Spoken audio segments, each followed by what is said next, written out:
What would it take for me to believe in God? Man, a lot of people want to know the answer to this one. I guess, simply put, I need to see a miracle. I need evidence for God. And maybe that would come in the form of a miracle that has no possible explanation in the natural world. And I hear from a lot of religious people who love to tell me stories about these supposed miracles. I know the Catholic Church talks about miracles that these future saints did. Like Pope John Paul II recently did a miracle.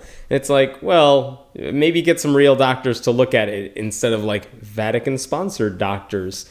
And you hear stories about people who are like, oh, I saw this person get their limb amputated, but it grew back somehow, and like they prayed and they're healed now. Or sometimes you see videos of people at faith revivals, those places where they like touch your forehead and you fall backward and whatever medical issue you had is now fixed. And it's like, well, first of all, if your limb is growing back, how come there's no video camera there? Like every time that happens, there's never a camera.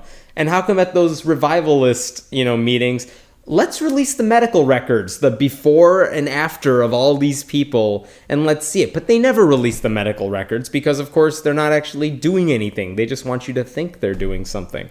So every time I see supposed evidence of God's existence, it's never backed up by any evidence. So I would have to experience it personally, so I know I'm not, no one's lying to me or pulling some magic trick on me.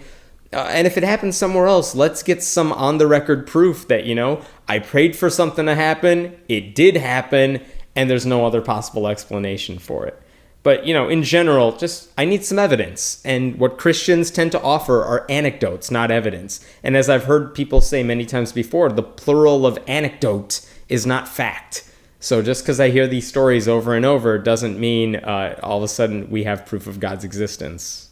SG Heathen says that, you said you'd be convinced if an unexplained miracle happens, but an unexplained phenomenon may not be a miracle, let alone, explained by a being. All of that is a good point. Just because something happens to me that I can't explain doesn't mean I'm jumping to say it's a miracle. I mean, I want to explore it and see what all the possible explanations are.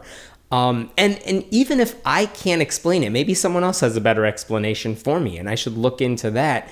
And it's very important to note that just because something happens that you can't explain, maybe that no one can explain, there's a big leap that I think a lot of religious people make to go from, I can't explain it, so the Christian God must have done it. It's like, how did we jump from, you don't know how something works, to Jesus walks on water?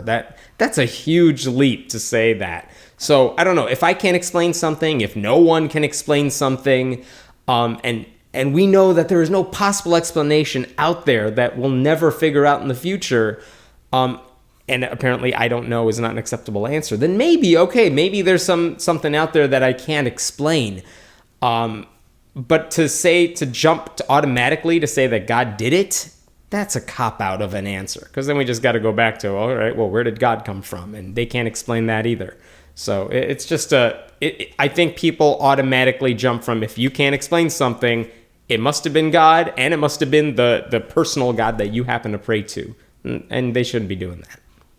My name is Hemant Mehta. I write at friendlyatheist.com. And if you have any questions for us, please leave them in the comments.